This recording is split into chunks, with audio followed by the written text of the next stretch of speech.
Hi, this is Jasintha from NLPM. இன்னைக்கு நம்ம spiritual ஸ்டோரியோட episode 16 பார்க்க போகிறோம். வாங்க வீட்டுக்குள்ளே போகலாம்.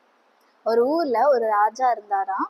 அந்த ராஜா வந்துட்டு அவருடைய ராஜ வஸ்திரத்தை எல்லாத்தையும் கழட்டி வச்சுட்டு அவரோட அமைச்சரோட ஒரு சாதாரண மனுஷனா அவரோட நாட்டை வந்துட்டு சுத்தி பார்க்கறதுக்காக போனாராம். போகும் பொழுது 3 பிச்சைக்காரங்களை பார்த்தாங்களாம்.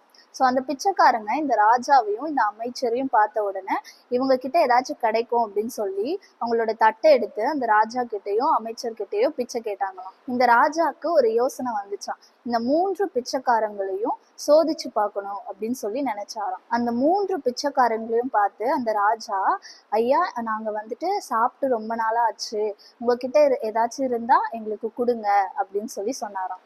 இதை கேட்ட அந்த முதல் பிச்சைக்காரன் அதை காதலே வாங்காத மாதிரி வேற யாராவது வருவாங்களா, அவங்க கிட்ட நம்ம பிச்சை கேட்கலான்னு சொல்லி பார்த்துட்டு அந்த 2வது பிச்சைக்காரன் என்ன பண்ணானா, அவங்க கிட்ட இருந்த சாப்பாடுல கை நிறைய அள்ளி அந்த ராஜா கிட்ட கொடுத்தான். 3வது பிச்சைக்காரன் என்ன பண்ணானா, அவன் என்னென்னலாம் அன்னைக்கு அவன் சம்பாதிச்சானோ அதை எல்லாத்தையுமே அந்த ராஜா கிட்ட கொடுத்தானான்.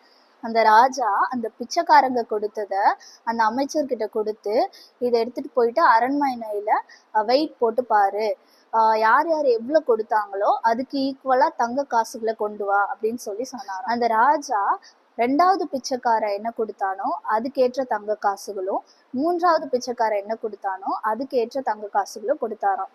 இதை பார்த்துட்டு இருந்த அந்த முதல் பிச்சைக்காரன், ஐயோ நம்ம தப்பு பண்ணிட்டோமே, நமக்கு இந்த பரிசு கிடைக்காம போயிடுச்சு, நம்ம எதுவுமே பண்ணாம விட்டுட்டோமே அப்படின்னு சொல்லி ரொம்ப ஃபீல் பண்ணாங்க.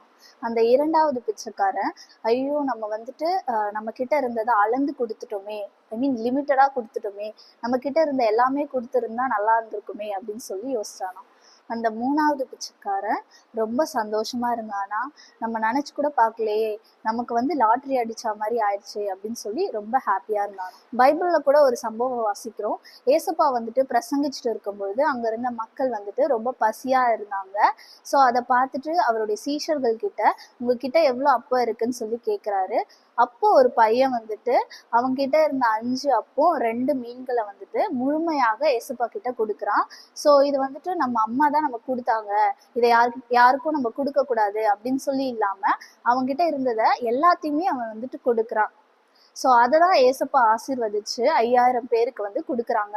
ஸோ அவன் மூலமா அந்த மக்கள் ரொம்ப திருப்தி அடைறாங்க. இததான் லூக்கா 6:38 வாசிக்கிறோம். நீங்கள் எந்த அளவினால் அளக்கிறீர்களோ அந்த அளவினால் உங்களுக்கு அளக்கப்படும். இன்னைக்கும் உங்களுடைய வாழ்க்கைய ஏசப்பாவுக்கு முழுமையா அர்ப்பணிச்சீங்கன்னா அவர் உங்களுடைய வாழ்க்கையில அற்புதங்களை செய்ய வல்லவராயிருக்கிறார். ஸோ இந்த மெசேஜ் உங்களுக்கு பிடிச்சிருந்துச்சுன்னா உங்க ஃப்ரெண்ட்ஸ்க்கு ஷேர் பண்ணுங்க. God bless you.